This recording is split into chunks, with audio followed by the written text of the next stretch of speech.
আল্লাহ তাআলা বলেন, কোরআন যদি কেউ বুঝতে চায় তো বুঝার জন্য আমি তার দিল খুলে দেবো। সুবহানাল্লাহ। ওয়া মান ইয়াত্তাকিল্লাহা ইয়াজআল লাহু মাখরাজা। আল্লাহকে ভয় করে কেউ পথ চলতে চাইলে আল্লাহ পথ তৈরি করে দেন।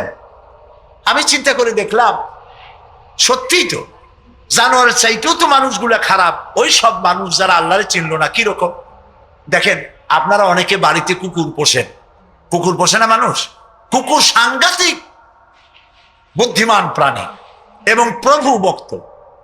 লন্ডনে তো বহুত কুকুর আছে যারা স্কটল্যান্ড ইয়ার্ড বাহিনীতে চাকরি করে, ভালো ভালো চাকরি করে, ইন্সপেক্টরও আছে, হ্যাঁ, কর্নেল আছে, মেজর আছে, ইন্সপেক্টর আছে। অবশ্য কুত্তায় জানে যে সে মেজর বা কর্নেল। এবং এরা দারুণ হুকুম পালন করে। চোরের ছবিটা দেখায় দেবে আর তার ব্যবহৃত কাপড়টা শোকায় দেবে, বাস শেষ কাজ। যেখানে পাবে সেখানে ধরবে। $1 কোটি বা পাউন্ডও যদি দেয় কুত্তায় ছাড়বে না। সাংঘাতিক অফিসারেরা, কথা বুঝতে পেরেছেন তো? অনেকে কুত্তা পোষে। এখন কুত্তা পুষেছে, মাহফিল আসছে একটা লোক, রাত 2:30, 2টা বা 11টার সময় বাড়ি ফিরেছে। কুত্তা টের পাইছে, অন্ধকার রাত, কে যেন আসতেছে। কুত্তা তার ভাষায় বলেছে হল্ট। এখন বাড়িওয়ালা বলছে এই ডব্লু, আদর করে নাম রাখছে কুত্তার ডব্লু। একটা ধমক দিল, কুত্তায় গলার আওয়াজ শুনে বুঝে ফেলেছে। কিন্তু কুত্তায় গলার আওয়াজ বোঝে না। কুত্তা তো ভালো গরুতেও বোঝে। আপনি আপনার গরুরে ডাক দেন অন্ধকারে, গরু আপনার ডাকের সাড়া দেবে, কাছে আসবে। আসেন এরকম? অন্ধকারে গিয়ে গরুর ডাক দিলে বাড়িওয়ালার ডাকে গরু সাড়া দিয়ে আসে না? বিল দিয়ে আসে না? কুত্তায় থেমে গেল, বুঝতে পারলো এ তো আমার মালিক, আমি তো ভুল করছি। যখন মালিক কাছে আসলো, কুত্তায় লেজ লড়াইয়া গাছ সাথে মিশে মিশে লেজ লড়াইতে লাগলো। তার ভাষায় সে বলতে লাগলো, আই এম এক্সট্রিমলি সরি। ও গ্রিন সিগন্যাল, লেজ নাড়াইয়া গ্রিন সিগন্যাল দিয়ে দিল, হুজুর আপনি যাইতে পারেন, স্যার আপনার জন্য দরজা খোলা। কিন্তু এইখানে যদি চোর হইতো আর ডাকাইত হইতো আর যত বলতো ডবলু থাম, তাহলে সে কি থামতো? গর্দানে কামড়াইতো, না হয় ঠ্যাঙ্গে কামড়াইয়া ঠ্যাং ঠং ভেঙে দিত, ঠিক কিনা? তাহলে বোঝা গেল কুত্তায় মালিকও চেনে, শত্রুও চেনে। আল্লাহ কয় উলাইকা কাল আনাম, এগুলো জানোয়ারের চাইতে খারাপ, বালহুম আদাল। এই জন্য খারাপ। কুত্তায় তো মালিক চিনলো, দুশ্মনও চিনলো, বন্ধুও চিনলো। এই মানুষগুলি আল্লাহকে চিনলো না, প্রভুকে মালিককে চিনলো না, তাকে অস্বীকার করলো। কুত্তার চাইতেও নিকৃষ্ট। প্রিয় ভাই সব, মানুষের এই 3 প্রকারের দিল, সুস্থ দিল, অসুস্থ দিল, আরেকটি হলো কি দিল? মৃত্যু দিল। সকল প্রকার দিলের একটা চিকিৎসা আল্লাহ কোরআনে করে দিয়েছে। সুবহানাল্লাহ। আল্লাহ রাব্বুল আলামিন বলেন, সব হৃদয় জনিত, কল্ব জনিত রোগের চিকিৎসা হলো আলা বিযিকিরিল্লাহি তাতমাইন্নুল কুলুব। একমাত্র আমার স্মরণ, আমার জিকির, আমার স্মরণ মানুষের অন্তরাত্মাকে ঠান্ডা করে দিতে পারে, কলিজা ঠান্ডা করে দিতে পারে। আমার স্মরণে, আমার জিকিরে, আমার পথ অনুসরণে। প্রিয় ভাই সব, হযরত লোকমান তিনি বলছেন, আল্লাহ তাআলা বলছেন, আমি তাকে কি দিয়েছিলাম? জ্ঞান দান করেছিলাম। সেই জ্ঞানের ভিত্তিতে জ্ঞান দিয়েছিলাম এই জন্য যেন তিনি আমার শুকর আদায় করে।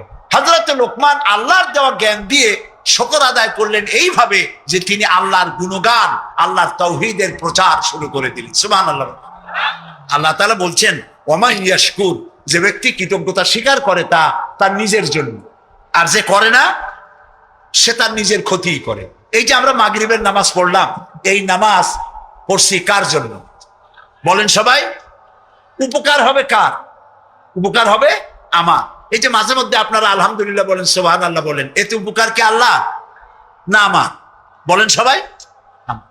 তাম পৃথিবী এটা এই জন্য যে আল্লাহ তাআলা বিরাটত্ব, খুব লক্ষ্য করুন, আল্লাহ তাআলা বিরাটত্ব, মহানত্ব, শ্রেষ্ঠত্ব এবং মর্যাদার যে স্তরে আল্লাহ তাআলা আছেন, আমরা শুকর করে, প্রশংসা করে, সেজদা করে সেই স্তর থেকে 1 ডিগ্রি উপরে উঠাইতে পারবো না।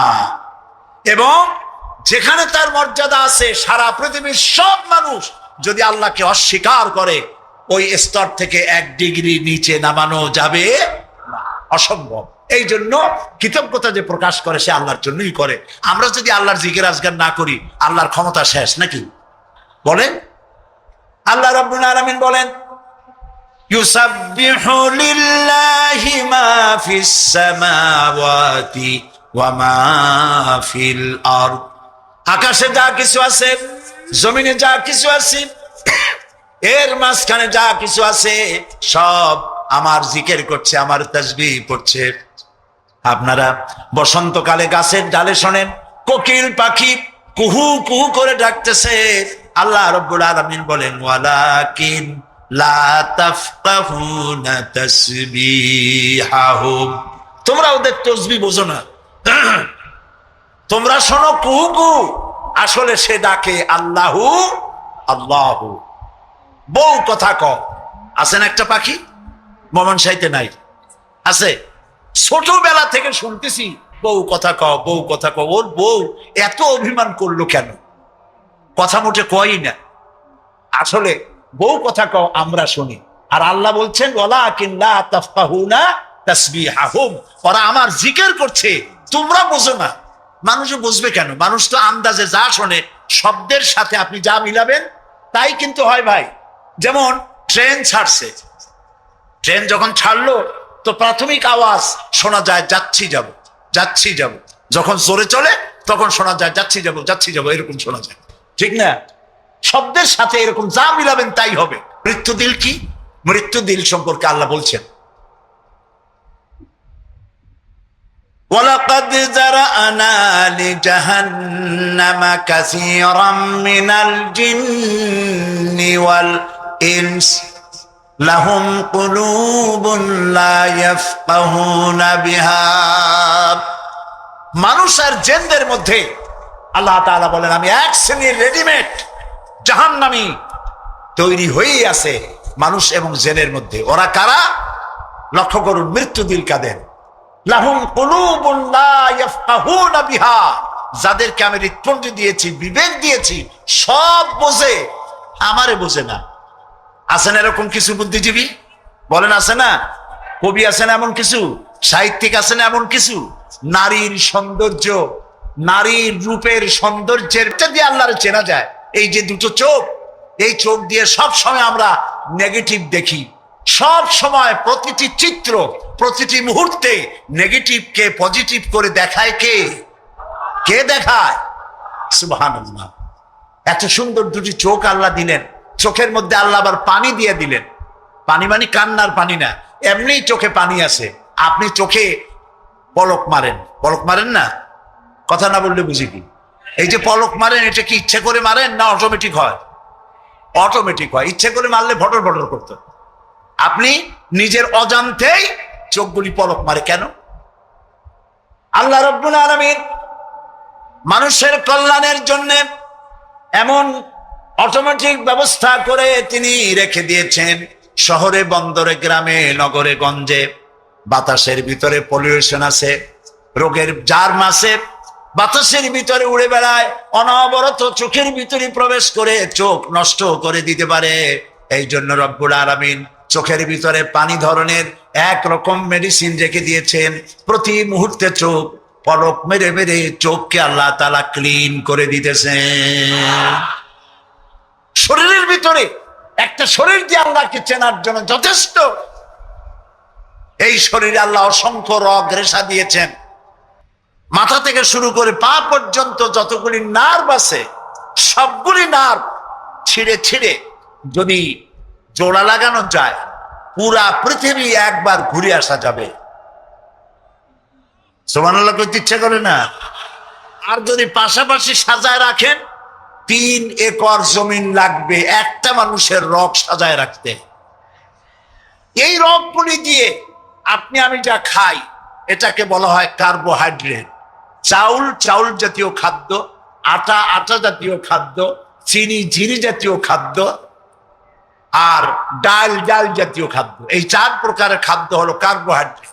এগুলি মানুষে খাইলে পরে শরীরের ভিতরে এর থেকে রক্ত হয়, এর থেকে পেশাব পায়খানা হয়ে বর্জ্য বেরিয়ে যায়। আর যেটা রক্ত হয়, সেই রক্তটাকে গোটা শরীরে প্রবাহিত করে শরীরটাকে আল্লাহ উষ্ণ রাখেন। সেজন্য এত রগ রেশা দিয়েছেন।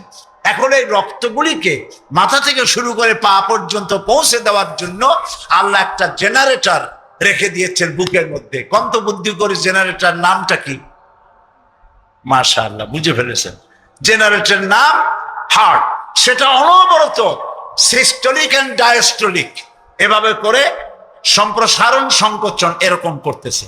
চিকিৎসা বিজ্ঞানীরা বলেছেন মানুষকে মাথা থেকে শুরু করে কাটাকাটি করে সব বুঝেছি, কিন্তু হার্ট এরকম এরকম করে কেন, এর উৎস আজ পর্যন্ত পৃথিবী খুঁজে পায় না। এটি এভাবে করে করে রক্ত ছড়িয়ে দিচ্ছে। এখন দেখেন আল্লাহর খোঁজার ব্যবস্থা। মানুষ খাইয়া খাইয়া তারপরে হার্টের মধ্যে চর্বি গিয়ে জমে। হার্টের মধ্যে যে করোনারি আর্টারির মধ্যে গিয়ে চর্বি জমতে লাগলো। হঠাৎ করে রক্ত প্রবাহ যখন বন্ধ হতে থাকে, আর চলতে পারে না, তখন অ্যানজাইনা হয়, হার্টে বেদনা শুরু হয়। এই বেদনা শুরু হলে তাড়াতাড়ি ডাক্তার এনজিওগ্রাম করে তারপর দেখে কতটা নষ্ট হয়েছে।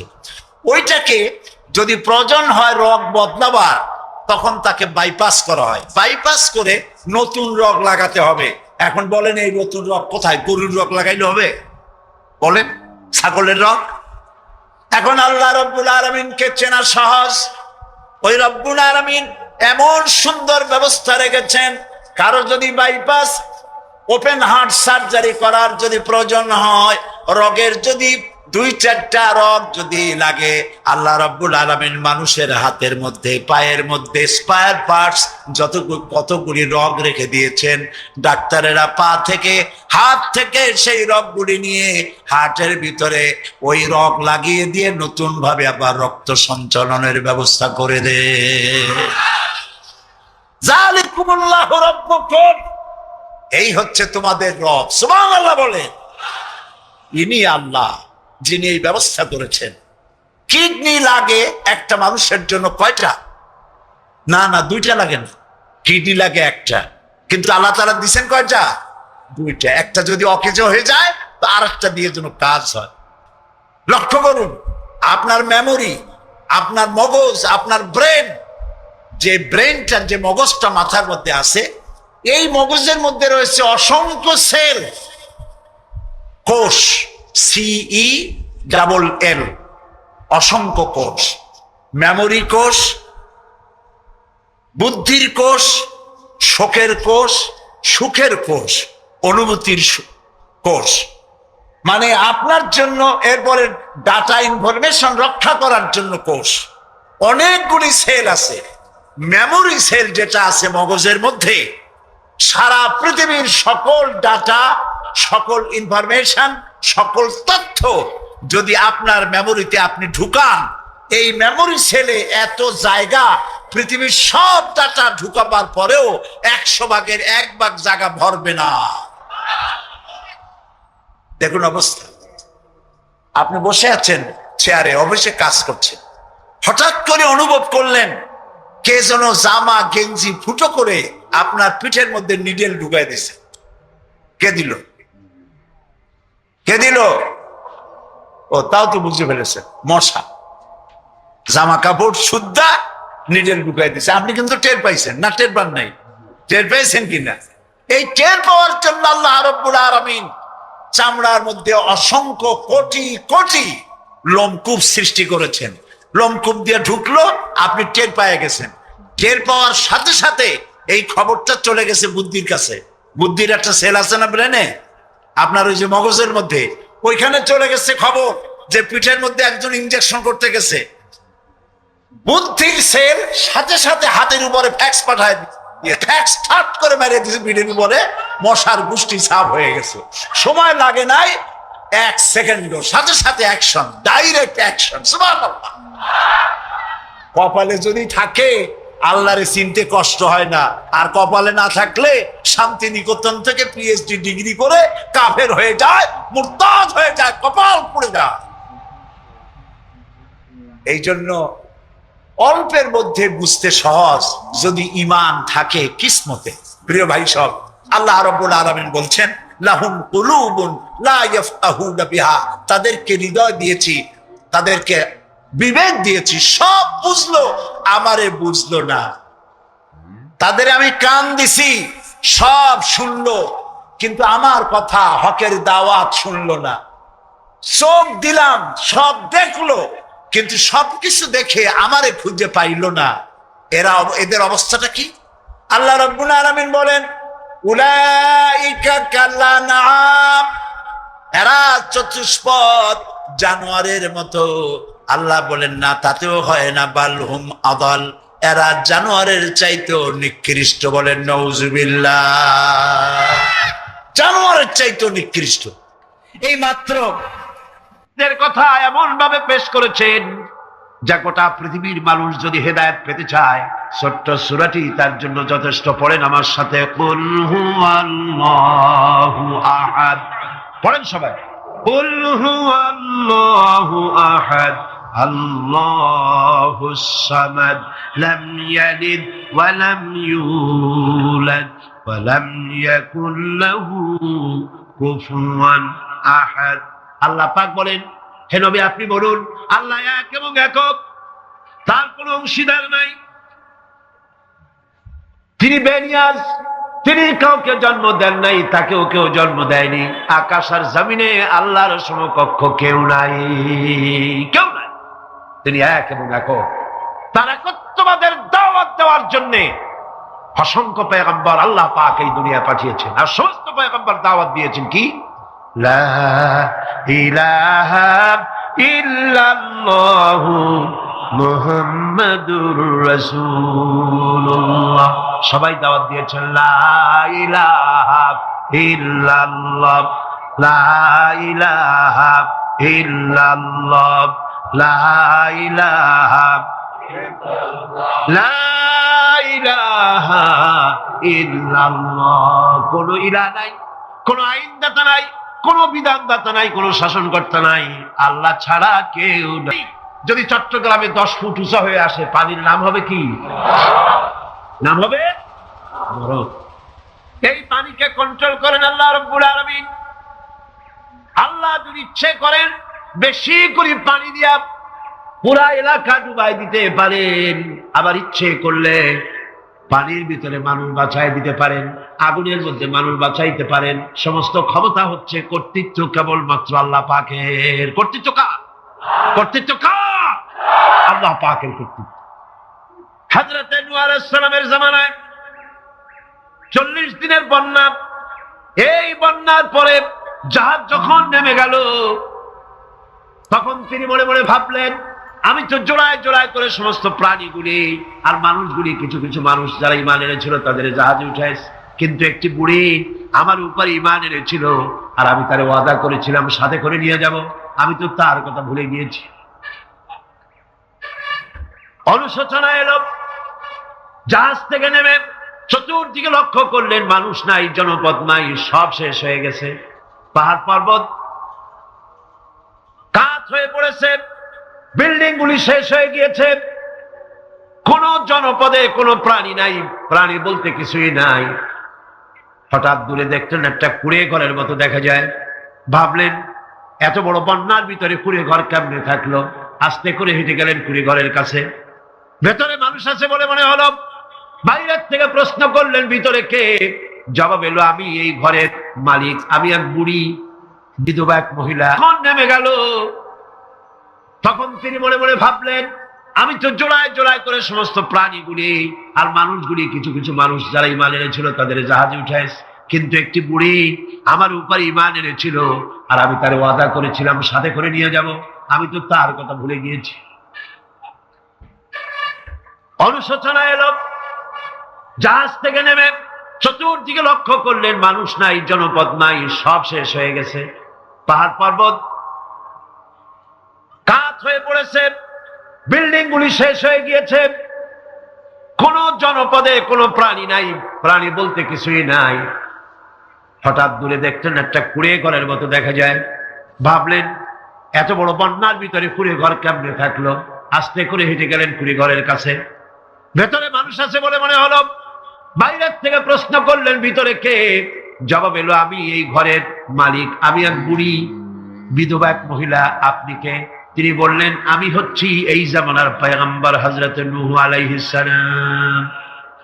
বুড়ি বলছেন, আমারও ধারণা তাই। আপনি আমাকে ওয়াদা করেছিলেন বন্যা হলে পরে, বন্যার আভার যখন আপনি পাবেন আমাকে আপনি সাথে করে জাহাজে উঠায় নিয়ে নিবেন। আমার মনে হয় বন্যা কবে হবে সেই খবর দেওয়ার জন্য আপনি এসেছেন। হযরত নূহ আলাইহিস সালাম সিজদায় পড়ে কাঁদতে লাগলেন, বললেন, রব্বুল আলামিন, তোমার কুদরত বোঝার ক্ষমতা আমার নাই। 40 দিন পর্যন্ত পানির ভিতরে মানুষ কেমনে জীবিত রইল? আল্লাহ পাক শোনালেন, নূহের বিপদ যখন এলো, তুমি তোমার উম্মতকে ভুলে যেতে পেরেছো, ভুলে গিয়েছো, কিন্তু আমি রব্বুল আলামিন রহমানুর রহিম, আমি আমার বান্দিরে ভুলি নাই। পানির স্রষ্টা আল্লাহ, পানির ভিতরে তিনি বাঁচাতে পারেন, আবার তিনি আগুনের ভিতরে বাঁচাতে পারেন, সবকিছু করতে পারেন। সমস্ত ক্ষমতা আল্লাহ পাকের। সমস্ত ক্ষমতা কার? আরো জোরে বলেন, কার? আল্লাহ পাক বলেন, এভাবে করে আমি আকাশ সৃষ্টি করেছি, জমিন সৃষ্টি করেছি, বৃষ্টি দিয়েছি, আর চন্দ্র সূর্য তৈরি করেছি। তারপরে আমি তোমাদেরকে নিয়ামত দিয়ে ভরে দিয়েছি। ওয়া ইন তাউদ্দু নি'মাতাল্লাহি লা তুহসুহা। আমার নিয়ামত যদি গণনা করো, গুনে গুনে আমার নিয়ামত শেষ করতে পারবে না। সুবহানাল্লাহ। হাদা খালকুল্লাহি ফাআরুনি মাযা খালাকাল্লাযীনা মিন দুনি। এ হচ্ছে আল্লাহর সৃষ্টি, আর আল্লাহ বাদে অন্যরা কি সৃষ্টি করেছে দেখাও। যদি ক্ষমতা থাকে দেখাও কি সৃষ্টি করেছে অন্যরা। আছে কিছু? আছে কিছু? সমস্ত সৃষ্টির মালিক কে? আরো জোরে বলেন, কে? সবকিছুর স্রষ্টা হচ্ছেন আল্লাহ পাক।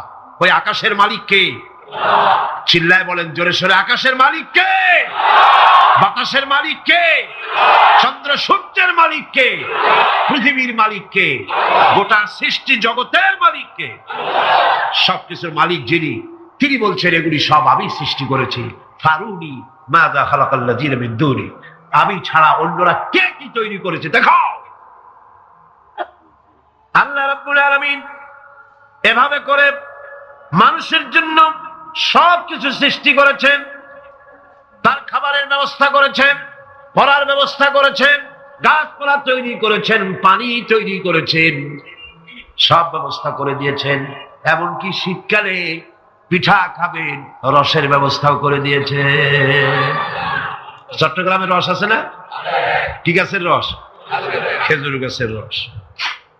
এই খেজুর গাছের গোড়া খুঁজতে খুঁজতে 5 মাইল নিচেও যদি চলে যান, খেজুর গাছের মাথায় যেমন রস পাওয়া যায়, খেজুর গাছের 5 মাইল নিচে কি ওরকম এক ফোঁটা পানি পাওয়া যাবে? খেজুর গাছের ভিতরেও কি তেমন পাওয়া যাবে? সেই জায়গা মতো কাটলে যেমন রস পাওয়া যাবে, অন্য জায়গায় পাওয়া যাবে না। আবার খেজুর গাছের পাশে একটা নিম গাছ আছে, কিয়ামত পর্যন্ত নিম গাছ গিয়া শোষেন। মিষ্টি লাগবে? কি লাগবে? আল্লাহ রাব্বুল আলামিন, আপনি পিঠা খাবেন, খেজুর গাছ দিয়ে রস তৈরি করে দিলেন। পায়েস খাবেন, চাউল তৈরি করে দিলেন, গম দিয়ে দিলেন। গোশ খাবেন, কিমা খাবেন, কি খাবেন, সমস্ত কিছু রব্বুল আলামিন তৈরি করে মানুষের সামনে দিয়ে দিলেন। আর বললেন খাও, পান করো, খাও, আর আমার শুকর আদায় করো। মাঝে মধ্যে পড়ো আলহামদুলিল্লাহি রাব্বিল আলামিন। এই যে ঠান্ডায় গোটা পৃথিবী, এখনো ঠান্ডা শুরু হয় না। এই ঠান্ডা শুরু না হওয়ার কারণ আমরা। এটা কারণ কারা? আমরাই। গ্লোবাল ক্লাইমেটের চেঞ্জ এসেছে, গোটা দুনিয়া আবহাওয়ার পরিবর্তন হয়ে গিয়েছে। শীতের সময় শীত নাই, গরমের সময় গরম নাই। এটা কি খুব ভালো? এটা কি? এটা রোগ ব্যাধি বেশি হওয়ার লক্ষণ। শীত যখন আসে, এত প্রচন্ড শীত, গোটা পৃথিবী যত এসি আছে, সমস্ত শক্তিশালী এসি প্লান্ট একযোগে যদি ছেড়ে দেওয়া হয়, আপনার শীতকালে শীত দেন, তার সহস্র কোটি কোটি ভাগের 1 ভাগের শীতও কি পৃথিবীর মানুষ তার যন্ত্রপাতি দিয়ে তৈরি করতে পারবে? পারবে। সূর্য দিয়ে প্রতি মুহূর্তে আল্লাহ পাক যে তাপ দেন, গোটা বিশ্বের সমস্ত আগুন একসঙ্গে যদি জ্বালানো হয়, সেই তাপ কি তৈরি করা সম্ভব হবে? হবে? আল্লাহ রাব্বুল আলামিন মানুষের কল্যাণের জন্য মানুষের যা কিছু প্রয়োজন সবকিছু একটা একটা করে এভাবে তৈরি করে মানুষের সামনে সবকিছু দিয়ে দিয়েছেন এবং প্রয়োজন মিটিয়ে দিয়েছেন। যার যা প্রয়োজন তা তিনি মিটিয়ে দিয়েছেন। আমাদের দেশে, আমার দেশের বাঘ, আমার দেশের হরিণ, আমার দেশের কুকুর, তাদের গায়ে তারা যে ধরনের ইউরোপ আমেরিকার শীত প্রধান দেশের পশুগুলি এরকমের না। তার মানে হলো আমার দেশ শীত প্রধান নয়, ছোট্ট ছোট্ট পশম হলে চলে, কিন্তু শীত প্রধান দেশের কুকুরগুলি, বাঘ এবং সিংহ যেগুলি জঙ্গলে থাকে, তাদের গায়ে এমন লম্বা লম্বা পশম দিয়ে আল্লাহ চামড়া বানায় দিয়েছেন, যা দিয়ে তার সম্পূর্ণ শরীরটা ঢেকে যেতেছে। স্থায়ী কম্বলের ব্যবস্থা রব্বুল আলামিন করে দিয়েছেন। কে দিয়েছেন? আল্লাহ পাক দিয়েছেন।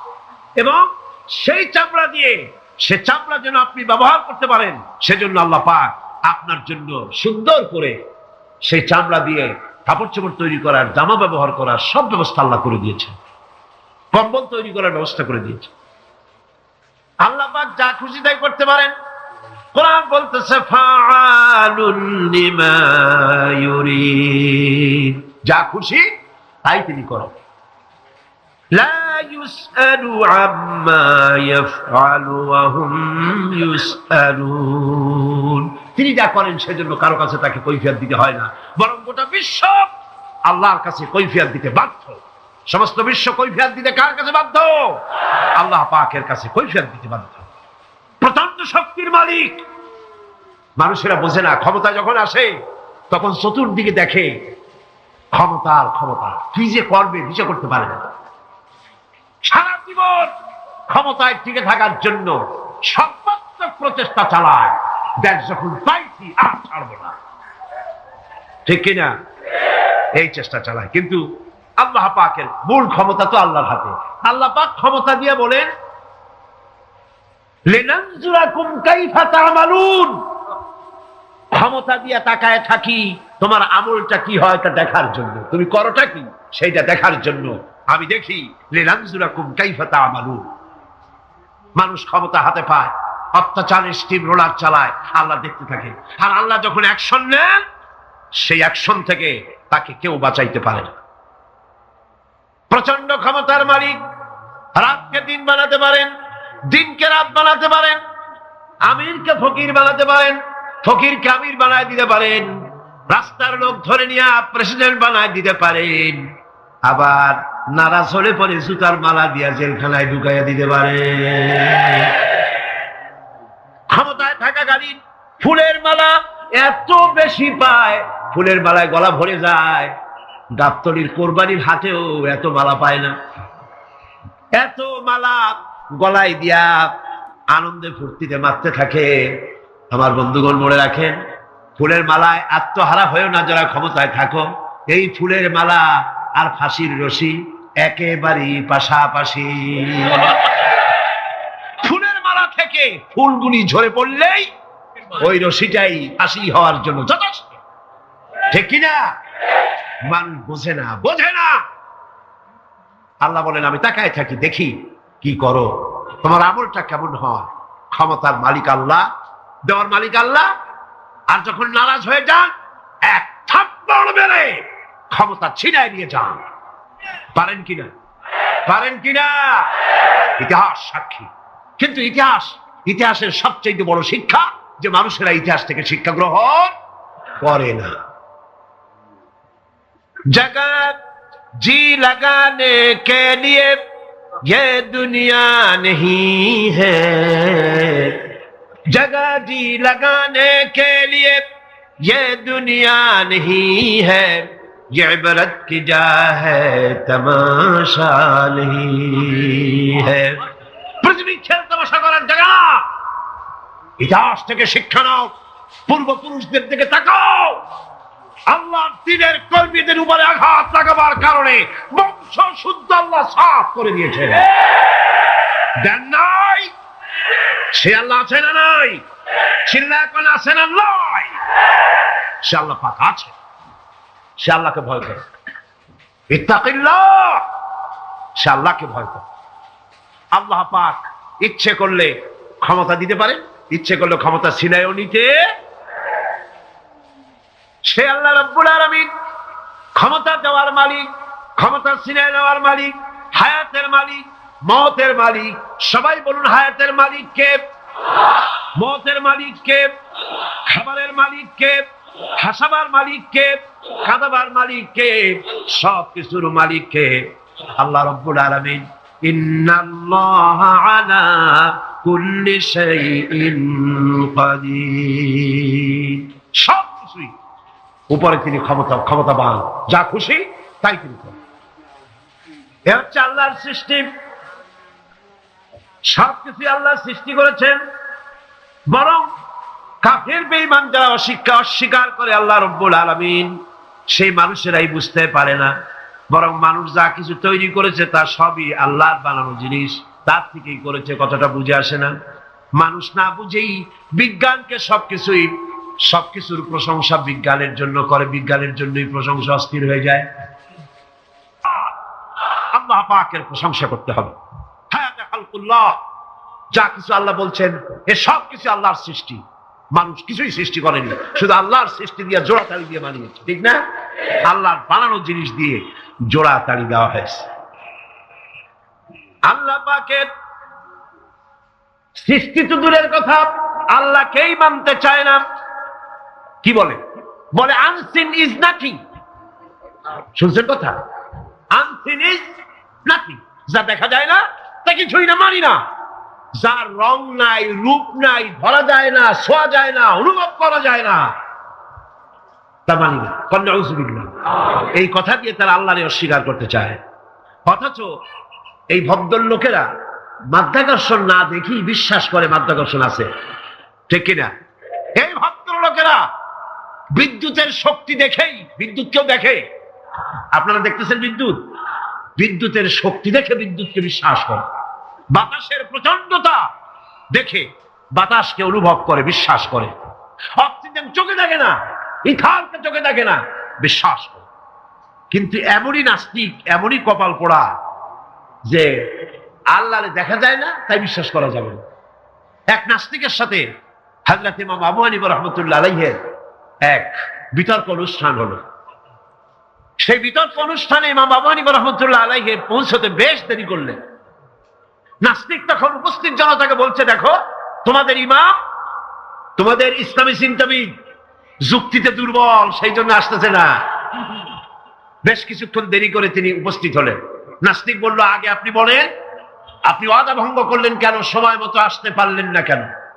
তিনি জবাবে বললেন, দেখো আমি অনেক দূর থেকে এসেছি, এসে দেখি সামনে নদী, এখন পার হবো কেমনে?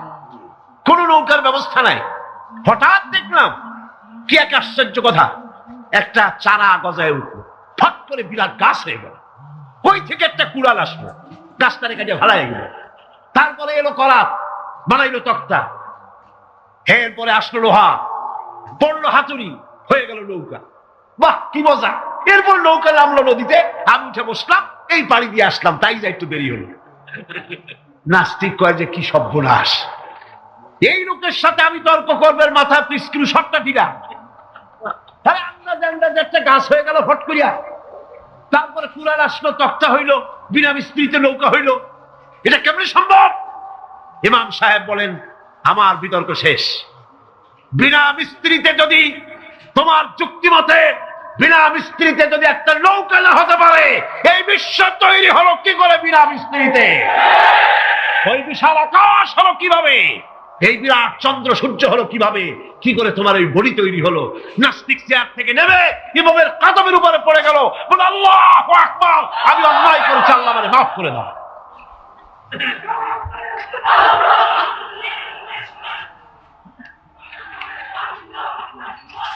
নাস্তিক ঘোষণা করে দিল, লা ইলাহা ইল্লাল্লাহু মুহাম্মাদুর রাসূলুল্লাহ। জোরে বলেন, লা ইলাহা ইল্লাল্লাহু মুহাম্মাদুর রাসূলুল্লাহ। লা ইলাহা ইল্লাল্লাহ।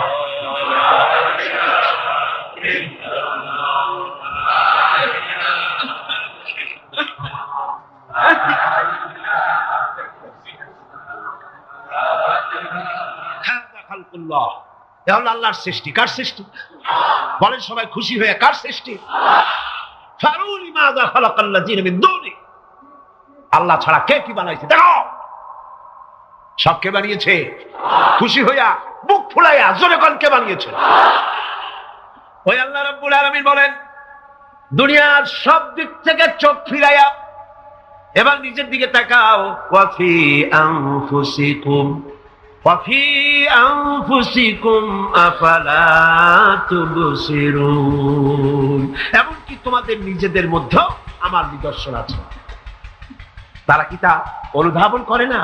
তোমার মধ্যেও আমার নিদর্শন আছে। কার মধ্যে? আমাদের মধ্যে। কোন কার মধ্যে? আমাদের মধ্যে আল্লাহর নিদর্শন আছে। মানুষ যদি তার নিজের দেহের প্রতি লক্ষ্য করে তাহলে সে মহান আল্লাহ পাকের অসংখ্য কুদরত দেখতে পাবে। জোরে লাগো। যেমন একটি শিশু যখন জন্ম হয় তখন তার হাড়ের পরিমাণ হয় 305টি। 305টি। পরে এগুলি একটা দুটো মিশে গিয়ে পরিমাণ দাঁড়ায় 206টি হাড়। 560টি পেশি দিয়ে এই হাড়গুলিকে বেঁধে রাখা হয় এবং মোট গিরার পরিমাণ দাঁড়ায় 100 গিরা। আপনি কি জানেন আপনার আঙ্গুলের মাথা থেকে বাহু পর্যন্ত কয়টা গিরা আছে? গণবেন কখন? কিলাকিলি করি চুকুল পান নেই। দেখেন না গিরা কতগুলা। আঙ্গুলের এই আঙ্গুলের মধ্যেই কতগুলা গিরা। এখানে গিরা, সেখানে গিরা, এখানে গিরা, এখানে গিরা, এখানে গিরা, বাহুতে গিরা। গিরা যদি একটাও না হতো হাতটা হাত হইতো না। হাত কি হইতো? লাঠি। লাঠি হইতো। ভাত খাওয়া যাইতো না। ভাত খাইতে গেলে মাখানো লাগে কিনা? মাখানো লাগে না? মাখাইবেন কি দিয়ে? হাতগুলা আঙ্গুলে গিরা নাই, সব কাঁটা চামচ। আর কেনুতে গিরা নাই, হাত ক্লোজ হবে না, নিজের মুখে আসবে না। দুই হাতের মাথায় একজন বসবে, একজন আর একজনের খাওয়াবে। তাও আবার খাওয়াই দিকে মুখের মধ্যে না গিয়ে নাকের সিধার মধ্যে গিয়ে ঢুকে। হাসতেছেন সুবহানাল্লাহ। ওয়াফি আনফুসিকুম আফালা তুবসিরুন, তোমার ভেতরে আমার নিদর্শন আছে, অনুধাবন করো। মানব শরীর এক আশ্চর্য মেশিন। সুবহানাল্লাহ। আশ্চর্য মেশিন। লক্ষ কোটি সেল এবং লার্জ সেল দিয়ে জটিল মেশিন পত্রের সমন্বয় এই দেহ তৈরি করা হয়েছে। এবং এই শরীরের ভিতরে দুটো মূল্যবান জিনিস আছে। তার একটি হচ্ছে কন্ট্রোল রুম, যাকে বলা হয় ব্রেন। যেটা কি? ব্রেন। আরেকটি হচ্ছে জেনারেটর। সেই জেনারেটরটা কি? হার্ট। আপনার হৃৎপিণ্ড। ওয়াফি আনফুসিকুম আফালা তুবসিরুন, লক্ষ্য করো না? কেমনে? তোমার শরীরের দিকে তাকাও না। Brain, control room. হার্টের কাজ হচ্ছে রক্তগুলিকে সার্কুলার করা, রক্তগুলিকে পৌঁছে দেওয়া সর্বত্র। যা খাচ্ছেন সমস্ত খাদ্যগুলিকে রক্ত তৈরি হচ্ছে, হার্টের কাজ হলো এটাকে এইভাবে করে করে পৌঁছে দেওয়া। আর এই রক্তগুলি যদি না পৌঁছায়, শরীরের যে অংশে রক্ত পৌঁছাবে না সে অংশ কি হবে? প্যারালাইজড হবে, অবশ হবে। মাশাআল্লাহ, আপনারা সব ডাক্তার বুঝতে পারতেছেন, কথা বুঝে ফেলতেছেন। আলহামদুলিল্লাহ। রক্ত পৌঁছাবে না, প্যারালাইজড হয়ে যাবে। এই জন্য আল্লাহ কি করেছেন? পায়ের বুড়ো আঙ্গুল থেকে শুরু করে মস্তিষ্কের মাথা পর্যন্ত অসংখ্য না শিরা উপশিরা দিয়ে ভরে দিয়েছেন। কত শিরা, কত উপশিরা! চিকিৎসা বিজ্ঞানীরা বলেছেন মানুষের দেহের ভিতরে যত শিরা এবং উপশিরা আছে সবগুলি যদি বের করে একটার সাথে আর একটা গিরা দেওয়া হয় তাহলে তা এত লম্বা হবে যা দিয়া গোটা পৃথিবী 3 বার ঘোরা যাবে। এই শিরা উপশিরা গুলি যদি ছিঁড়ে ছিঁড়ে শরীর থেকে বের করে করে পাশাপাশি যদি সাজানো হয় তাহলে 3 একর জমিন লাগবে সাজায়া রাখতে। এত শিরা উপশিরা দিয়ে এই পৃথিবী, এই শরীরটাকে আল্লাহ পাক সাজিয়ে দিয়েছে, গুছিয়ে দিয়েছে। অসংখ্য শিরা উপশিরা। হার্টের কাজ হলো রক্ত আসতেছে পাঁচ করে করে, এভাবে করে করে রক্ত পৌঁছায় দিচ্ছে হার্ট থেকে, তার মাথা থেকে শুরু করে পা পর্যন্ত। হার্ট প্রতি মিনিটে 10 পাউন্ড রক্ত সঞ্চালন করছে। ব্যায়ামের সময় এর পরিমাণ গিয়ে দাঁড়ায় 30 পাউন্ডে। এবং এক সময় যদি আপনি আহত হন, অনেকগুলি রক্ত যদি বেরিয়ে যায়, অন্তত 2.5 পাউন্ডের মতো রক্ত আপনার শরীরের মধ্যে সব সময় রিজার্ভ থাকে। কে রাখে? কে রাখে? কে রাখে? সুবহানাল্লাহ। এবার আপনার হার্ট যদি দুর্বল হয়, হার্ট অ্যাটাক হয় না? চিটাগাঙ্গে নাও হইতে পারে, নাকি হয়? হার্ট যদি অ্যাটাক হয়, হার্ট অ্যাটাক হয় কেন? হার্টের যেই জিনিস ভেতর দিয়ে রক্তগুলি প্রবাহিত হয়, আর্টারিগুলি, এই আর্টারিগুলি যদি অতিরিক্ত চর্বির কারণে, অনেকে তো খায় জম্মের খাওয়া, ডাইনি বাই তাকায় না, সুবহানাল্লাহ, চার আঙ্গুল কপাল বাদ দেওয়ার সব পেট, খাওয়ার সময় বিসমিল্লাহ কয় না, শেষও আলহামদুলিল্লাহ কয় না, খায় আর কয় যা মজা হইছে, খা কুলু ওয়া তামাত্তাউ। পাইকারি দরে খেলে পরে চর্বি হবে, এই চর্বিগুলো গিয়ে হার্টের যে আর্টারিগুলি আছে, রগ আছে, এই রগগুলির ভিতরে চর্বি জমে যায়, চর্বি জমার কারণে রক্ত পাস করতে পারে না, হার্ট অ্যাটাক করে। হার্ট অ্যাটাক করলে পরে রোগী যদি বেঁচে যায় তাহলে বাইপাস অপারেশন করতে হয়। বাইপাস অপারেশন করতে যখন যায় তখন তার জন্য রগ দরকার, ওই যেটা ব্লক হয়েছে ওটা ফেলে দিতে হবে, নতুন আরেকটা রগ লাগবে। এবার আপনি দেখেন, আমার আল্লাহর কুদরতের দিকে তাকান, আপনার হার্ট অ্যাটাক করতে পারে, নতুন করে একটা রগের দরকার হতে পারে, এই রগ গরুর রগ দিয়া হবে না, এই রগটা ছাগলের রগ দিয়া হবে না, কোথায় পাবেন রগ? কে দেবে আপনার রগ? আল্লাহ পাক আপনার পায়ের ভেতরে রানের মধ্য দিয়া স্পায়ার রগ সেখানে রেখে দিয়েছেন। হার্ট অপারেশন যখন করা হয় ডাক্তারেরা ব্লক করা হার্ট, ওই রগটাকে ফেলে দিয়া উরুর ভিতর থেকে রগ বের করে কলিজার মধ্যে লাগায়া দেয়। সুবহানাল্লাহ। দুটি মাত্র কিডনি হলে, একটি মাত্র কিডনি হলে শরীরটা আপনার বেঁচে যায়। আল্লাহ রাব্বুল আলামিন শরীরের ভিতরে দুইটা কিডনি দিয়েছেন।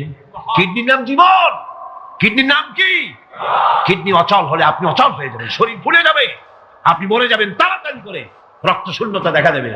কিডনিকে বাঁচায় রাখা প্রত্যেকের জন্য জরুরি। আর কিডনি বাঁচাবার জন্য পানি খাবেন বেশি করে। কি খাবেন? কি খাবেন? পানি। সুবহানাল্লাহ, সুবহানাল্লাহ।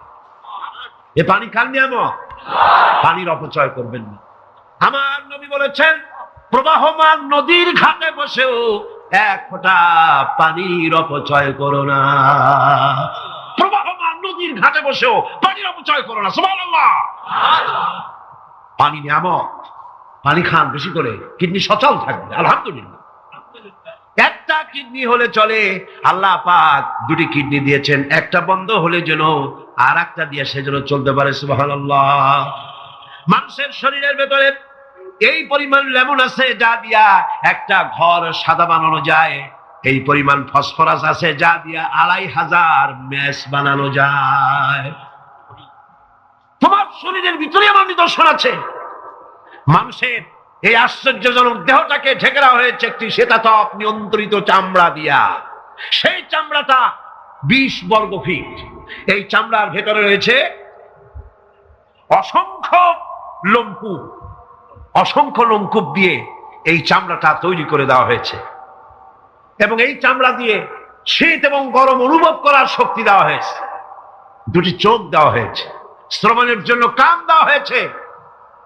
কে তিনি যিনি আমরা চোখ দিয়া নেগেটিভ দেখি? চোখ দিয়ে কি দেখি? চোখ দিয়া দৃশ্যের নেগেটিভটা দেখি, ওই দেখার সাথে সাথে ব্রেনের ভিতরে গিয়া কোন শক্তি পজিটিভ বানায়া আমারে দেখায়। তার নাম কি? আমার কানের ভিতরে অসংখ্য শব্দ চতুর্দিক থেকে আসে, শব্দগুলিকে বিন্যস্ত করে একটা একটা করে শুনবার জন্য আমার কে কানের ভিতরে কে ব্যবস্থা করে দিয়েছেন? তার নাম কি? একটা মাত্র জিহ্বা, একটি মাত্র জিহ্বা মুখের মধ্যে আল্লাহ দান করেছেন। এই জিহ্বার ভিতরে কত স্বাদ আল্লাহ রাব্বুল আলামিন দান করে দিলেন। এই জিহ্বার রসগোল্লার স্বাদ একরকম, জিলাপির স্বাদ আর একরকম, চানাচুরের স্বাদ একরকম, পুঁটি মাছের স্বাদ একরকম, লোট্টা ফিশের স্বাদ আর একরকম, ঠিক কিনা? শুটকি মাছের স্বাদ আর একরকম, কাবাবের স্বাদ আর একরকম, আপেলের স্বাদ একরকম, বড়ের স্বাদ একরকম। একটা জিহ্বা দিয়া হাজারো স্বাদ নেওয়ার তৌফিক দিলেন আল্লাহ। সেই খাবার সময় বিসমিল্লাহ বলে না, পরে আলহামদুলিল্লাহ কয় না।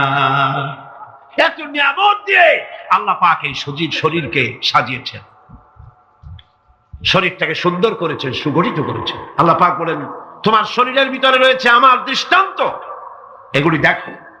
তোমার ব্রেইন, মানুষের মাথায় যে মাথার ভিতরে যে ব্রেইন দেওয়া হয়েছে, এর ভিতরে রয়েছে অসংখ্য সেল, যার মধ্যে বুদ্ধি, প্রজ্ঞা, সুখ, দুঃখ, মেমোরি। এই পৃথিবীতে মানুষের মাথায় যে ব্রেন দেওয়া হয়েছে, এটা সর্বোচ্চ ওজন হচ্ছে 3 পাউন্ড। 3 পাউন্ড ওজনের এই বস্তুটিকে রাখা হয় মাথার খুঁড়ির মধ্যে, মাথার মাঝখানে। এই ব্রেন দেহের কোটি কোটি সেনা প্রহরীকে পাহারার কাজে লাগায়। এই ব্রেন বুদ্ধি করে, বুদ্ধি দিয়ে লাগায়। কম্পিউটারের যে মেমোরি শক্তি আছে, পৃথিবীর মানুষের মাথায় আল্লাহ পাক যে মেমোরি দিয়েছেন, যে স্মৃতি শক্তি দিয়েছেন, সারা পৃথিবীর সমস্ত ডাটা, সমস্ত ইনফরমেশন সবগুলি মানুষ যদি তার মেমোরিতে নিয়ে নেয়, তারপরেও আল্লাহ পাক মেমোরিতে এত জায়গা করেছেন। আমার ছেলে কি নাস্তিক হতে পারত?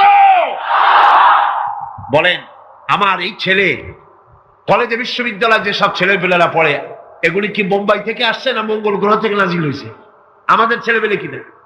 এই ছেলে যখন প্রাইমারি স্কুলে পড়তো, তখন রমজান মাসে সেহরি করতে না উঠাইলে সকালবেলায় মা বাপের উপরে অভিমান করে, রাগ করে, কান্দাকাটি করে না খাইয়া সারাদিন রোজা রেখেছে। ঠিক না? বলেন আমার কথাটা ঠিক কিনা? আল্লাহ রাব্বুল আলামিন কোরআন শরীফের ভিতরে বলেছেন, লাশ-শামসু ইয়ামবাগি লাহা আন তুদরিকাল কামারা ওয়ালাল লাইলু সাবিকুন নাহার ওয়া কুল্লুন ফি ফালাকি ইয়াসবাহুন। প্রবল জ্ঞানী হইবে যাহারা, আপন মনেতে বুঝিবে তাহারা। রাত্রি পারে না আগে যাইবার, দিনের স্থান করি অধিকার। চন্দ্র বাদে না সূর্যের গায়েতে, সূর্য পারে না চন্দ্রকে ধরিতে।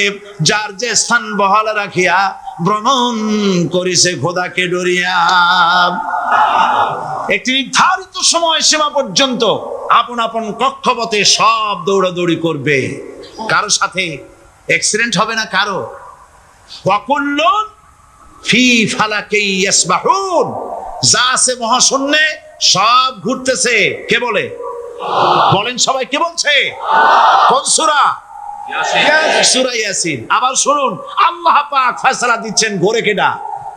শুধু সূর্য ঘোরে না, শুধু চন্দ্র ঘোরে না, আল্লাহ মহাশূন্যে যা রেখেছেন সব ঘুরতেছে, সবই সন্তরণশীল, সব গতিশীল। সুতরাং ফয়সালা তো আল্লাহর কাছ থেকেই নিতে হবে। পৃথিবী সৃষ্টি করেছেন, মানব গোষ্ঠী সৃষ্টি করেছেন এবং মানুষের প্রয়োজন মিটিয়েছেন। এই মানুষগুলিকে কে সৃষ্টি করেছে? মানুষ সৃষ্টির ব্যাপারেও দার্শনিকরা মানুষদেরকে বিভ্রান্ত করে। যা কলেজে, বিশ্ববিদ্যালয়ে পড়ানো হয়, এই কোরআন শরীফ বিশ্ববিদ্যালয়ে পড়ানো হয়? হ্যাঁ হয়। কয়েকটা আয়াত, কয়েকটা সূরা পরীক্ষায় পাস করার জন্য একটু একটু অপশনাল রেখে দেওয়া হয়েছে। বর্তমান যে শিক্ষা কমিশন, শামসুল হক শিক্ষা কমিশন রিপোর্ট মন্ত্রী পরিষদে অনুমোদন করেছে বর্তমান সরকার। এই শিক্ষানীতিতে বলা হয়েছে ক্লাস 1 থেকে নিয়ে ক্লাস 5 পর্যন্ত ধর্মীয় শিক্ষা দিতে দেওয়া হবে না। তাহলে ক্লাস 5 পর্যন্ত যদি ধর্মীয় শিক্ষা না থাকে, তাহলে ক্লাস 6-7-এ ওঠার পর আলিফ জাওরা, বাজাবর বা আনাকুম, জানাকুম ছেলেরা পড়বে? মেয়েরা পড়বে? আসল উদ্দেশ্য হলো ইসলাম থেকে জাতিকে দূরে সরাবার জন্য ষড়যন্ত্র। এই সরকারের প্রণীত শিক্ষানীতি আমরা মানি না। আপনারা মানেন? যেই মাদ্রাসা মানুষের চরিত্র সৃষ্টি করে, বর্তমান সরকার সেই মাদ্রাসাগুলি একটা একটা করে ধ্বংস করার পরিকল্পনা গ্রহণ করেছে। সুতরাং আসল শিক্ষা হলো কোরআনের কাছে। আসল শিক্ষা কোথায়? কোরআনের কাছে।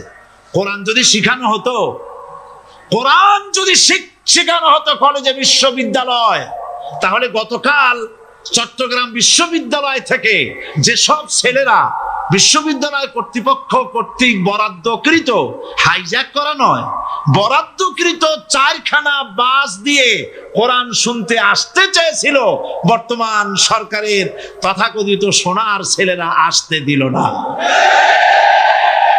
কোরআন যদি তারা পড়তো তাহলে কোরআন শরীফ শুনতে তারাও আসতো। কপাল পড়া। জোরে বলেন কি? আরো জোরে বলেন কি? কপাল পড়া। সব ভালো লাগে, কোরআন ভালো লাগে না। এদেরকে শিখানো হয়েছে, আরে তোমরা তো মানুষ না। বলে আমরা কি? তো তোমাদের ডারউইন বাবাজি বলে নাই, শোনো নাই? কি পড়ো টড়ো তোমরা, বুদ্ধি শুদ্ধি রাখো না। ডারউইন বলেছে, থিওরি অফ ইভলিউশনের মধ্যে বলেছেন মানুষ মানুষ না। বলে কি? মানুষ হলো বান্দর। কপাল পোড়া কি? কপালে লেখা থাকে? কাজে কামে প্রকাশ হয়ে যায়। ডারউইন বলল মানুষ মানুষ না।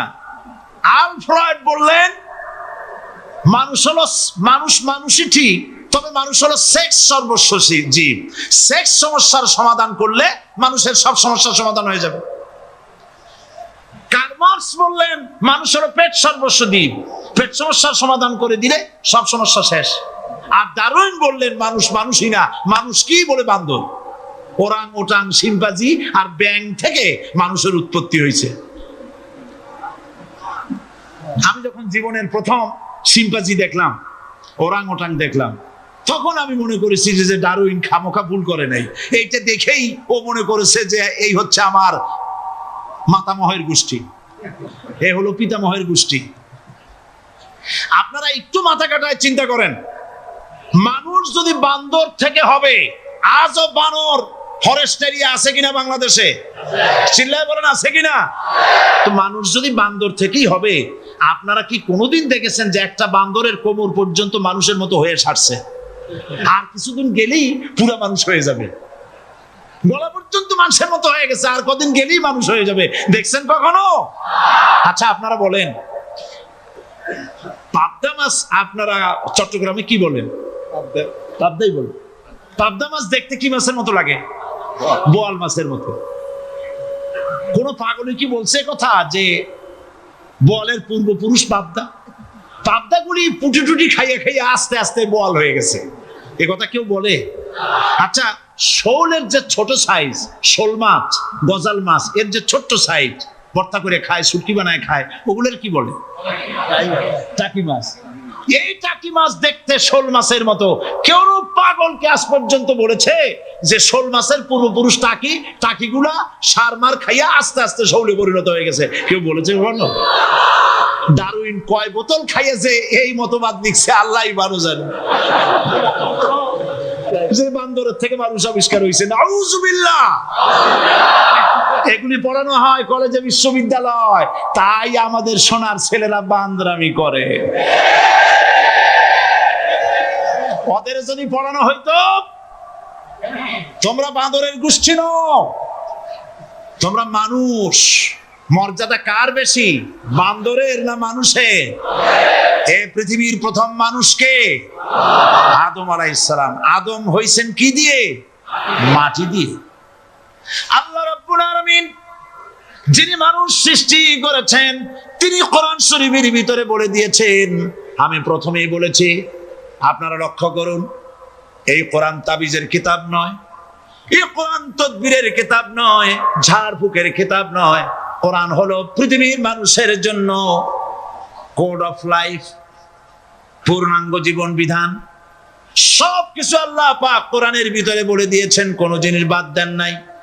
আপনি আমি কেমনে সৃষ্টি হয়েছি আল্লাহ পাক কোরআনের ভিতরে বলেছেন, ইন্না খালাকনাকুম মিন তুরাবিন সুম্মা মিন নুতফাতিন সুম্মা মিন আলাকাতিন সুম্মা মিন মুদগা।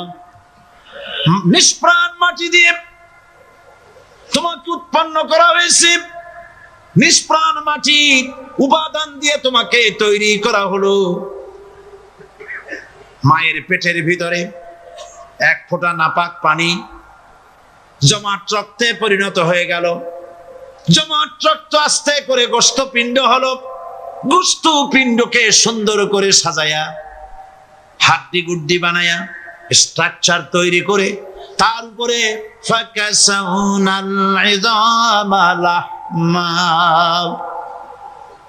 চামড়া দিয়ে গোস্ত দিয়ে সাজায়া সুন্দর করে বানালাম।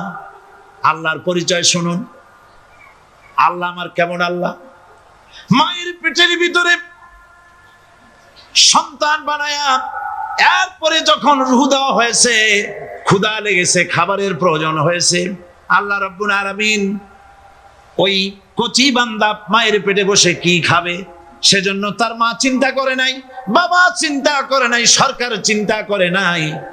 আল্লাহ রাব্বুল আলামিন মায়ের মাসিক অসুখকে বন্ধ করে দিয়ে সন্তানের নাভির সাথে আর মায়ের নাভির সাথে তার লাগায়া, পাইপ লাগায়া মায়ের মাসিক অসুখের রক্তগুলি দিয়ে সন্তানকে বড় বানালেন।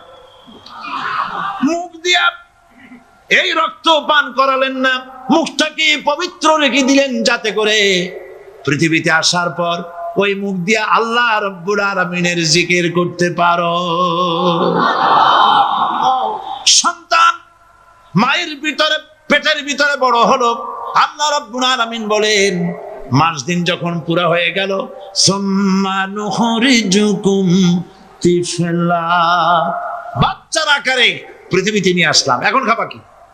পৃথিবীতে যখন বাচ্চা এলো, তখন তার পেটের সাথে যে সংযোগ ছিল মায়ের নাভির সাথে আর সন্তানের নাভির সাথে, সেই সংযোগ তার আর কি থাকলো?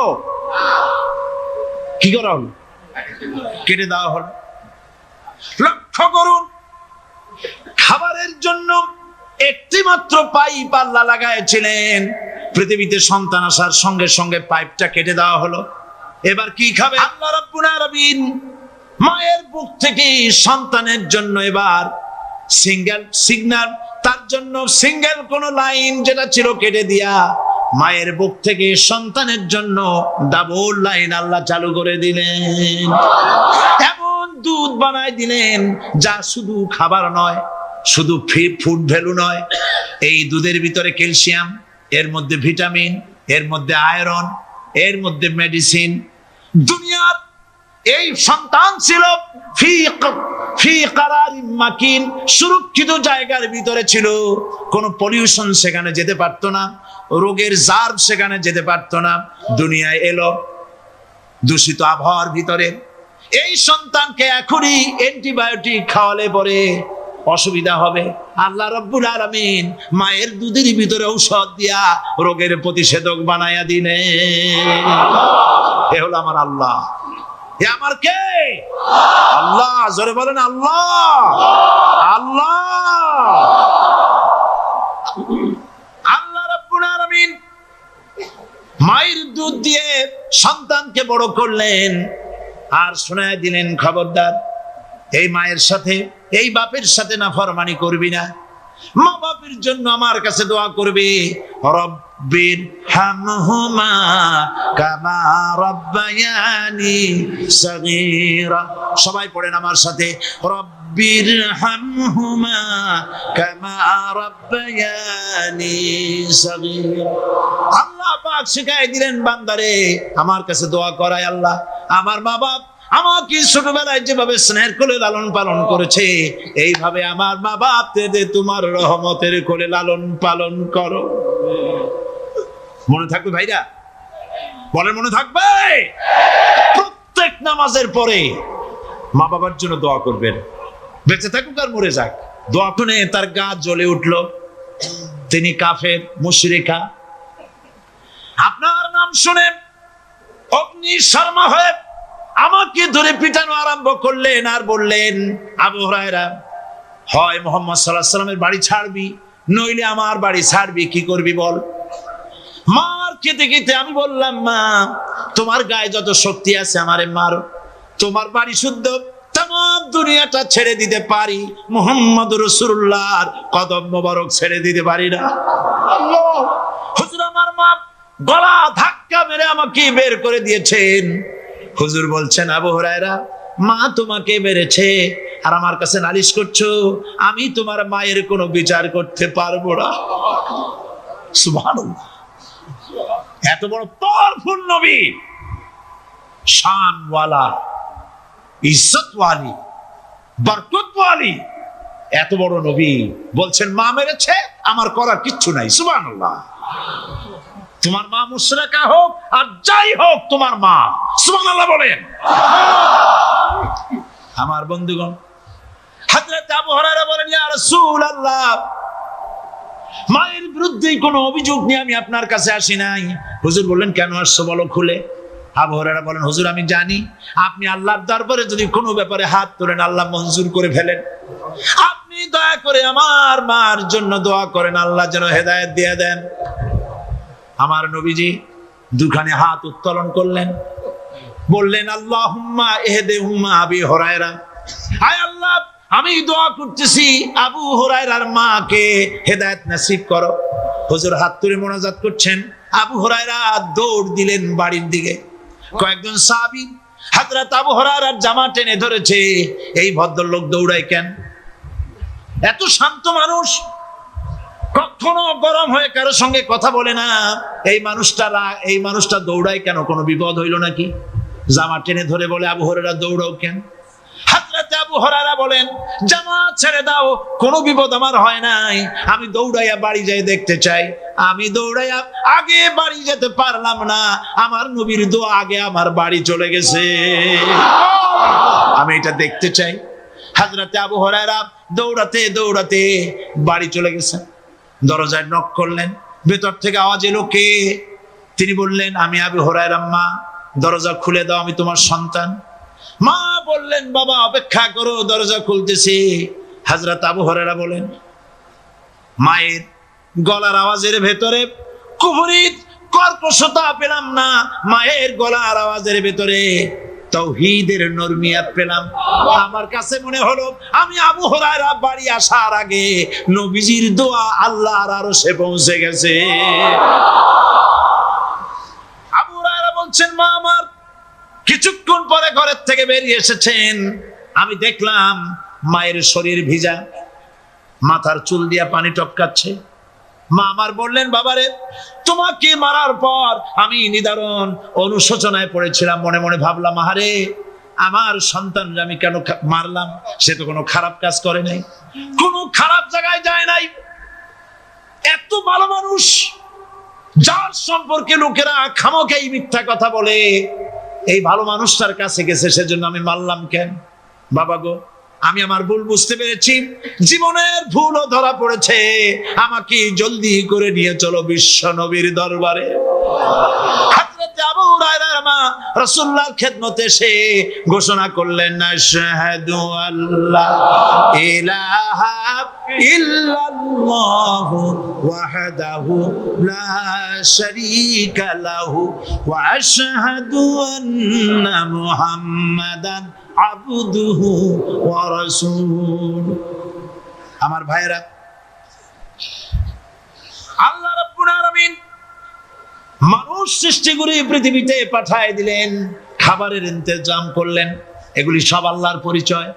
আল্লাহরে চেনার জন্য বড় বড় কিতাব ঘাটা লাগে না, কিসমতে যদি থাকে দুই একটা দৃষ্টান্ত যথেষ্ট হয়ে যায়। সুবহানাল্লাহ, সুবহানাল্লাহ, দুই একটা দৃষ্টান্ত যথেষ্ট। আল্লাহ পাক সমস্ত সৃষ্টি জগৎকে তৈরি করলেন, সৃষ্টি করলেন, আর তাদের খাদ্যের ব্যবস্থা করলেন। কে করেছেন খাদ্যের ব্যবস্থা? খাদ্য দেন আল্লাহ। কিন্তু অহংকারী যারা, তারা বলে দেশের বাম্পার ফলনের জন্য সমস্ত কৃতিত্ব সরকারের। বলেন আস্তাগফিরুল্লাহ, বলেন নাউজুবিল্লাহ। এদের একজন বলছিল, 3 বছর কিছু দিবার পারুম না, লোকেরা কয় আমরা না খাইয়ে থাকুম, আল্লাহ কয় আমিও দেহুম, কদ্দুর পারো না খাইয়ে থাকতে। ফসল কে দেন? জোরে বলেন, কে দেন? বাম্পার ফসলের ফলনের দাবি সরকার করতে পারে না, এটা কুফরি, এটা শিরক। জমিনের ফসল কে দেন? আকাশের বৃষ্টি কার? পানি কার? সার কার? সব আল্লাহ পাক। আল্লাহ পাক কোরআন শরীফে বলেছেন, لئن شكرتم لأزيدنكم ولئن كفرتم إن عذابي لشديد। আমার নিয়ামতের শুকর যদি আদায় করো বাড়ায় দেব, আর যদি কৃতজ্ঞ হও শুকরিয়া আদায় না করো মস্ত বড় শাস্তি দেব। ফসল দেই আমি, আর শুকরিয়া আদায় করো তোমার বাজানে, ঠিক কিনা? শুকরিয়া আদায় করে কার? বাজানে।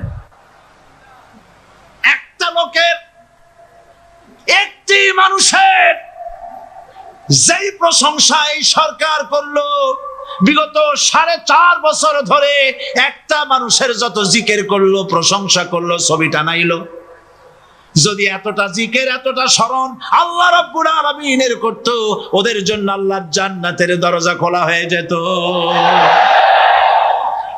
প্রশংসা করবে কার? চিল্লায় বলুন, আল্লাহ পাকের প্রশংসা করো। খেতে দেওয়ার মালিক তিনি। আল্লাহ পাক বলছেন, আল্লাহকে, তার পরিচয় আল্লাহ তুলে ধরেছেন, ওয়ামা মিন দাব্বাতিন ফিল আরদি ইল্লা আলাল্লাহি রিজকুহা। এই পৃথিবীর ভিতরে এমন কোন বিচরণশীল জীব নাই যার রিস্কের দায়িত্ব আমি আল্লাহ গ্রহণ করি নাই। সুবহানাল্লাহ বলবেন না? রিস্কের দায়িত্ব কার হাতে? আচ্ছা দেখুন তো, পৃথিবীর সমস্ত সরকারের কাছে বিভিন্ন মন্ত্রণালয় আছে না? খাদ্য মন্ত্রণালয় বলে কোন মন্ত্রণালয় আছে কিনা? আছে। খালি কয় খামু আর খামু।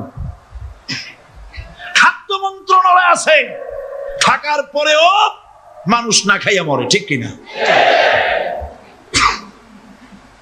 এবার একটু তাকান তো, জ্ঞানের চক্ষু দিয়া তাকান, ফরেস্ট এরিয়া, বাঘ আছে কিনা? নাই। সিংহ আছে কিনা? গন্ডার আছে কিনা? হাতি আছে কিনা? বিশাল বিশাল প্রাণী আছে কিনা? জঙ্গলে ছোট্ট প্রাণী থেকে, পোকা থেকে শুরু করে গন্ডার পর্যন্ত, টুনটুনি পাখি দিয়ে শুরু করে ঈগল পাখি পর্যন্ত, নদীর ভিতরে ছোট্ট চুনো পুঁটি থেকে শুরু করে তিমি মাছ পর্যন্ত। প্রাণী তত্ত্ববিদরা বলেছেন, সমুদ্রের ভিতরে এমন এমন বড় বড় তিমি আছে যে একটা তিমির ওজন 5000 টন পর্যন্ত হয়ে যায়।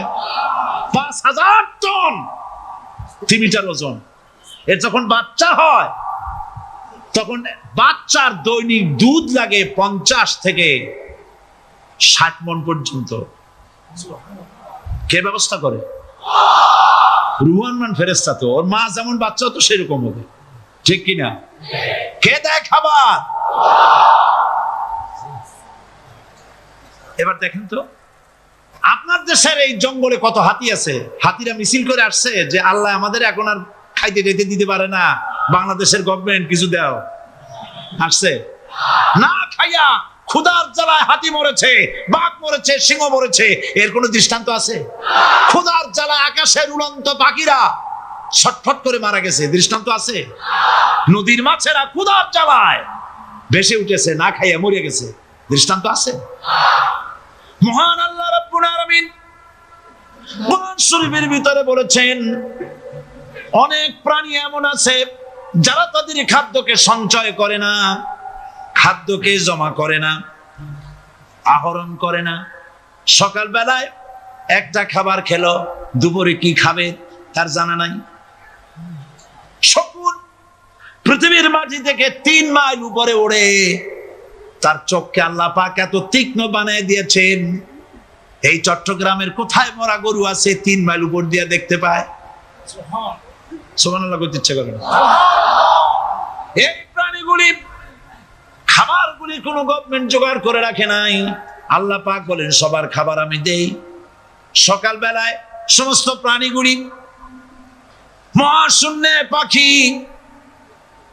পানির ভিতরে মৎস্যরাজি, জঙ্গলের ভিতরে হিংস্র প্রাণী, পোকামাকড় থেকে শুরু করে সবগুলো খালি পেটে সব বেরিয়ে যায়, কারো কোনো খাবারের মজুদ নাই। সন্ধ্যা হতে না হতে সমস্ত প্রাণীগুলির পেট ভরাইয়া আমি আবার যার যার ঘরে বেরিয়ে দেই। ওয়ামা মিন দাব্বাতিন ফিল আরদি ইল্লা আলাল্লাহি রিজকুহা। সমস্ত প্রাণীর রিজকের দায়িত্ব আমি আল্লাহর হাতে। কে দেয় রিজক? জোরে বলুন, কে দেন? আল্লাহ পাক। কি খাবেন সব আল্লাহ জোগাড় করে দিয়েছেন। তরি তরকারি জোগাড় করেছেন, মাছ জোগাড় করেছেন, চাউল দিয়েছেন, খাবার দিয়েছেন, গোশ দিয়েছেন, সব দিয়ে দিয়েছেন। আল্লাহ রাব্বুল আলামিন সমস্ত জিনিস দিয়ে মানুষকে আল্লাহ পাক তার জন্য আল্লাহ সব করেছেন। খালাকালাকুম মা ফিল আরদি জামিআ, এই পৃথিবীতে যা তৈরি করেছে সব তোমার জন্য। এ হচ্ছে আমার আল্লাহ, এ হচ্ছে আমার কে? আল্লাহ। সে আল্লাহ পাক বলছেন, আল্লাহর পরিচয়, তিনি স্রষ্টা, তিনি রিজিক দাতা। এবার আইনদাতা কে? আইনদাতা কে? আরো জোরে বলুন। আইনদাতা আল্লাহ হচ্ছে আল্লাহর পরিচয়। ইনিল হুকমু ইল্লা লিল্লাহ আলা লাহুল খালকু ওয়াল আমর। সৃষ্টি যার, আইন চলবে তার। আমার দেশে আল্লাহর আইন চলছে? আমাদের দেশের কল কারখানা, ক্ষেত খামার, অফিস আদালত আল্লাহর আইন অনুযায়ী চলে? চলে না। বরং আল্লাহর আইনকে মুছে ফেলার জন্য, নিজেদের আইন সৃষ্টি করার জন্য প্রচেষ্টা চালানো হচ্ছে। আল্লাহর আইন বলতেছেন সন্ত্রাসীদেরকে মাটির তলা থেকে খুঁজে বের করা হবে, কিন্তু নাকের উপর দিয়ে ব্রিফকেস চুরি হয়ে যায়, উনি তা ধরতে পারেন না। এই হলো আইন। অনাবরত খুন হচ্ছে, অনাবরত সন্ত্রাসী তৎপরতা চলছে। আর ওনারা বলছেন আগের থেকে এগুলি চলে আসছে, একজনের খুনের বিচার না হইলে এরকম খুন তো হইতেই থাকবে। তাহলে খুনকে, হত্যাকে, সন্ত্রাসকে সরকার জাস্টিফাইড করছে। নাউজুবিল্লাহি মিন যালিক। এই জন্য আইন হতে হবে আল্লাহর। আইন হতে হবে কার? চিল্লায় বলেন, আল্লাহ পাকের আইন হতে হবে। আমি একদিন পার্লামেন্টে বলেছিলাম, আমার দেশের নেতা নেত্রীরা বারবার হজ করতে যান, উমরা করতে যান, সেখান থেকে আসার সময় কি আনেন? আতর, পাথর, সুরমা আর ফুরমা, এই কিছু নিয়ে আসলেন। কিন্তু আমি বলেছি, আপনারা কি কিছু চোখে দেখেন না? পার্লামেন্টে এইভাবে বক্তৃতা করেছে, কিছু চোখে দেখেন না? আমি প্রশ্ন করে আমি আবার জবাব দিচ্ছি, আপনারা যারা হজ করতে যান, উমরা করতে যান, হজের কথাই ধরি, এই হজ করতে যখন যান তখন মুজদালিফায় একটা রাত কাটাইতে হয়। সেটা কোন দিন? ইয়াউমে আরাফার পরের দিন। এই মাঠে দালান কোঠা আছে, এখানে বেড়া আছে, শামিয়ানা আছে, পর্দা আছে, তাবু আছে, কিচ্ছু নাই। লক্ষ লক্ষ নারী আর পুরুষ পাশাপাশি শুয়ে থাকে, তাও সুবহানাল্লাহ কইতে ইচ্ছে করে না। সারা রাত জনে জনে পুলিশ পাহারাদার নাই। কিরকম মেয়ে এলো, চাঁদের সৌন্দর্য হার মানায় দিতে পারে এরকম সুন্দরী, এরকম সুন্দরী নারী, সুদর্শন পুরুষ পাশাপাশি রাস্তার ধারে মরুভূমির ভিতরে সারা রাত কাটাচ্ছে। ইয়াউমে আরাফার পরের রাতটা, একটা রাত পুরা। এভাবে চলতেছে বছরের পর বছর, শতাব্দীর পর শতাব্দী, সহস্রাব্দীর পরে সহস্রাব্দী। আমি প্রশ্ন করি, পৃথিবীর ইতিহাসে কেউ কি এমন কথা বলতে পেরেছে, লিখতে পেরেছে যে মুজদালিফার রাতে সেখান থেকে 10টা নারী হাইজ্যাক হয়েছে, 5টা নারী লাঞ্ছিত হয়েছে? বলতে পারবে? গভীর রাত্রে পুরুষ সঙ্গী ছাড়া সুন্দরী রমণী, যুবতী রমণী একাকিনী নিজের ঘর ছেড়ে আল্লাহর ঘরে তাওয়াফ করতে আসে। তাওয়াফ সেরে তাহাজ্জুদের নামাজ পড়ে আল্লাহর কাছে মোনাজাত করে একা একা হাজার হাজার লাখো পুরুষের ভিতর থেকে আপন ঘরে ফিরে যায়। কারো বাবার হিম্মত নাই একবার তাকায় সে তো রূপ উপভোগ করার জন্য, আবার তাকায়, অথবা তার আঁচল ধরে টান মারে। আছে ইতিহাস? কথা কন না কেন? সুন্দরী একটা মাইয়া মক্কা থেকে, মদিনা থেকে পাওয়া যায় না, 15 দিন হয়ে গেছে। হয়েছে কখনো? এবার জবাব দেন, কেন হয় না? কেন হয় না? আমার দেশের মেয়েরা রাস্তা দিয়ে হাঁটতে পারে না। হাই স্কুল মেয়েদের কলেজ যখন ছুটি হয়, তথাকথিত সোনার ছেলেরা গেটের সামনে এতিমের মতো খাড়ায় থাকে। অনবরত হাইজ্যাক হচ্ছে, ধর্ষণের সেঞ্চুরি হচ্ছে। আর ওখানে হয় না কেন?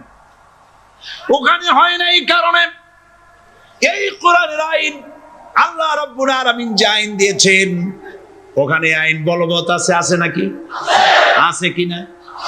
কোন পুরুষ কোন নারীকে ধর্ষণ করেছে যদি প্রমাণিত হয়, সে যদি ফাহাদের ছেলে হয় আর ফাহাদের মেয়ে হয়, কোরআনের শাস্তি হলো পাথর মেরে উড়াইয়া দাও। তাকে জানিয়ে দেওয়া হবে রেডিও টিভির মাধ্যমে, জেনাকারের ব্যভিচারীর শাস্তি হবে। চতুর্দিকে হাজারো লোকেরা দাঁড়াবে, হাতে পাথর নিয়ে, পাথর মেরে তাকে তার গোশত হাড্ডি বাতাসের সাথে উড়ায় দেবে। একজন মানুষ আর একজন মানুষকে খুন করলো, এই আসামি ধরা পড়ে গেল, কোরআনের শাস্তি হলো যখন ধরা পড়বে প্রমাণিত হবে, যেমন ভাবে হত্যা করেছে পরেও হত্যা করো। এই দৃশ্য, এই আইন যদি বাংলাদেশে যদি এই আইন চালু হয়ে যেত, খুনের আসামি ধরা পড়েছে জেনার আসামি, প্রকাশ্য ময়দানে এলো, সাক্ষী প্রমাণে কোর্টে প্রমাণিত হলো সত্যি সে খুনি। এই বিশাল আউটার স্টেডিয়ামের মাঝখানে খুনি কি দাঁড় করাও, চতুর্দিকে হাজারো লাখো মানুষ থাকুক, রেডিও টিভির ক্যামেরা কার্যকর হবে, পত্র পত্রিকার সাংবাদিকরা আসবে, তরবারির এক আঘাতে খুনির কল্লাটা উড়ায় দাও, দেহটা নিঃসার হয়ে জমিনে পড়ে যাবে। এই দৃশ্য যারা দেখবে স্বচক্ষে, রেডিওতে, পত্র পত্রিকায়, আর 1 বছরের ভেতরে খুন করার হিম্মত কারো পরিচয় উঠবে? জেনাকারের পাথর মেরে উড়িয়ে দেওয়ার শাস্তি যদি চোখে কেউ দেখে, জেনা করার পুলক আর জাগবে? এটা নাম আল্লাহর আইন। এই আইন কার? এই আইন যতদিন পর্যন্ত বাংলার মানুষের, মুসলমানদের উপরে কার্যকরী না হচ্ছে, এই দেশে কার্যকরী না হবে, ততদিন পর্যন্ত হত্যা, ধর্ষণ, খুন বন্ধ হবে না। বন্ধ হবে। সুতরাং এই আইন হচ্ছে কার? আরো জোরে বলেন, আল্লাহ রাব্বুল আলামিন। মহান আল্লাহ রাব্বুল আলামিনের এই আইন অনুযায়ী যদি দেশ চলে, মানুষ শান্তি পাবে, চুরি বন্ধ হবে, ডাকাতি বন্ধ হবে, জেনা বন্ধ হবে, হত্যা ধর্ষণ বন্ধ হয়ে যাবে। নবীজি এমন একটি আইন চালু করে দিয়ে, কোরআনের বিধান চালু করে দিয়ে এমন একটা সমাজ চালু করেছিলেন, যেই সমাজ সম্পর্কে হুজুর নিজে বলেছেন, খায়রুল কুরুনে কারনি, সর্বশ্রেষ্ঠ যুগ হলো কার যুগ? আমার যুগ। সুবহানাল্লাহ বলেন। রাসূলের যুগ হলো সর্বশ্রেষ্ঠ যুগ। সেই কোরআন, সেই হাদিস আজও আছে না নাই? বলেন জোরে, আজও আছে না নাই? সেই কোরআন এবং সুন্নাহ দিয়ে দেশ শাসন হোক, এটা কি আমরা চাই? কারা কারা চাই? 2 হাত উঁচু করে দেখা।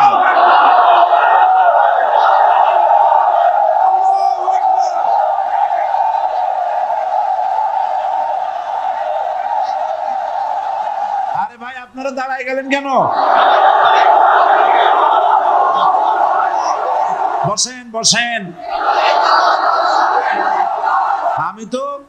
আমি তো একটা স্লোগান দিতে বললাম, হাত দেখতে চাইছি আমি, মাথা দেখতে চাই নাই।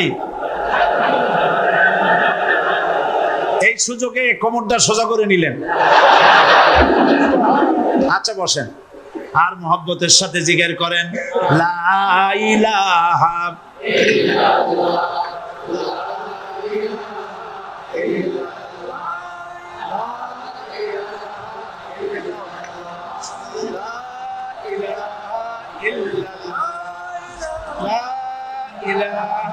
ইল্লাল্লাহ।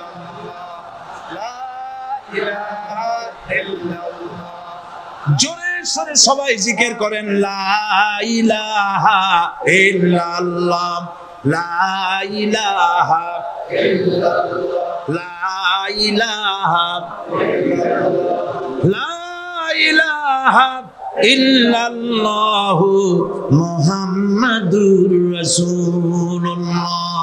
বসুন, আমরা মুনাজাত করব।